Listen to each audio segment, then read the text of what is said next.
নমস্কাৰ। এই মুহূৰ্তত অসমৰ প্ৰত্যেকগৰাকী জনতালৈ দিব ওলাইছোঁ ডাঙৰ খবৰ। আজি হৈছে 5 জানুৱাৰী। আজি অসমৰ লাখ লাখ দুখীয়াসকললৈ কেইখনমান চৰকাৰী আঁচনিলৈ দিব ওলাইছোঁ ডাঙৰ খবৰ।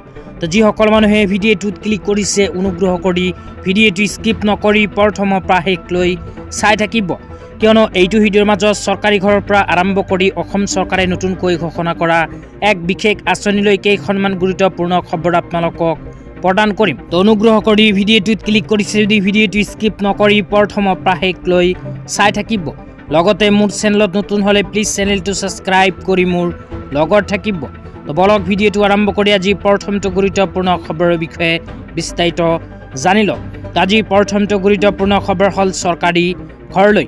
তো যিসকল মানুহে চৰকাৰী ঘৰ পোৱাৰ বাবে আবেদন কৰিছিল সেইসকল মানুহৰ বাবে আহি গ'ল ভাল খবৰ, কিয়নো অসম চৰকাৰৰ ফালৰ পৰা চৰকাৰী ঘৰলৈ এক বিশেষ সিদ্ধান্ত গ্ৰহণ কৰিছে। তো অসম চৰকাৰে ৩,৮৫,২৩৬টা পৰিয়ালক প্ৰদান কৰিব চৰকাৰী ঘৰৰ টকা। তো অসম চৰকাৰে ইতিমধ্যে যোৱা ডিচেম্বৰ মাহৰ পৰা চৰকাৰী ঘৰৰ অনুমোদন পত্ৰ প্ৰদানৰ কাম আৰম্ভ কৰিছে। তো আপোনালোকে যদি চৰকাৰী ঘৰ পোৱাৰ বাবে আবেদন কৰিছিল, অনুমোদন পত্ৰ লাভ কৰিছে নে নিশ্চয় এইটো ভিডিঅ'ৰ কমেণ্ট বক্সত কমেণ্ট কৰি জনাই দিব। তো যিসকল মানুহে অনুমোদন পত্ৰ লাভ কৰিছে সেইসকল মানুহে এতিয়া লাভ কৰিব চৰকাৰী ঘৰৰ টকা। তো আপোনালোকে মোবাইল স্ক্ৰীনত চাব পাৰিছে, এই বিষয়ত আছাম ট্ৰিবিউনৰ ফালৰ পৰা এক বিশেষ আপডেট প্ৰদান কৰিছে।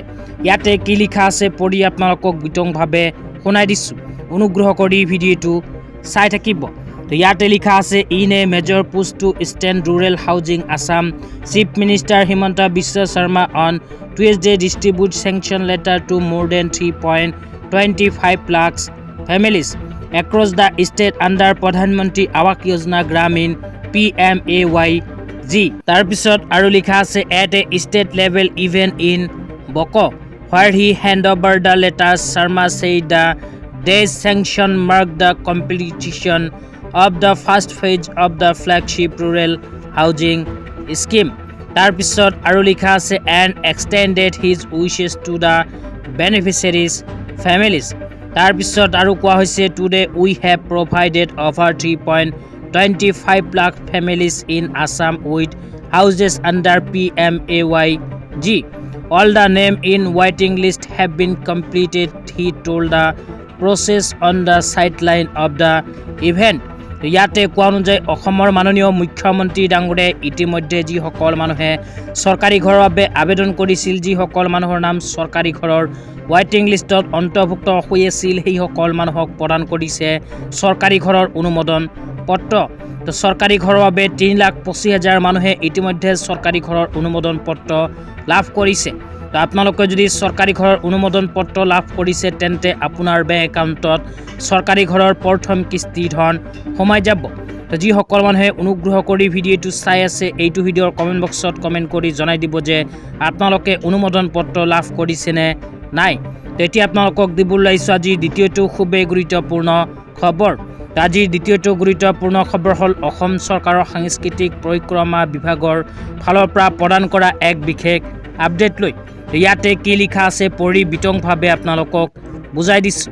ইয়াতে লিখা আছে, ৰাজ্যৰ উদাসীন ভকতসকললৈ বিত্তীয় সাহায্য প্ৰদানৰ আঁচনিৰ শুভাৰম্ভণি অনুষ্ঠান, প্ৰতিমাহে 1,500কৈ টকা প্ৰদান। তো ইয়াতে কোৱা অনুযায়ী অসম চৰকাৰে ৰাজ্যৰ উদাসীন ভকতসকলৰ বাবে আৰম্ভ কৰিছে এক বিশেষ আঁচনি। এইখন আঁচনিৰ জৰিয়তে উদাসীন ভকতসকলে প্ৰতিমাহে 1,500কৈ টকা লাভ কৰিব। এইখন আঁচনি অসমৰ মাননীয় মুখ্যমন্ত্ৰী ডাঙৰীয়াই ইতিমধ্যে আৰম্ভ কৰিছে। উদাসীন ভকতসকলে ইতিমধ্যে লাভ কৰিছে প্ৰথম কিস্তিৰ ধন। প্ৰথম কিস্তিৰ 1,500কৈ টকা অসম চৰকাৰে ইতিমধ্যে উদাসীন ভকতসকলক প্ৰদান কৰিছে আৰু প্ৰতি মাহতে এই ধনৰাশি অসম চৰকাৰৰ ফালৰ পৰা লাভ কৰিব। আজি ইমানেই। ভিডিঅ'টো চাই কেনে পালে নিশ্চয় এইটো ভিডিঅ'ৰ কমেণ্ট বক্সত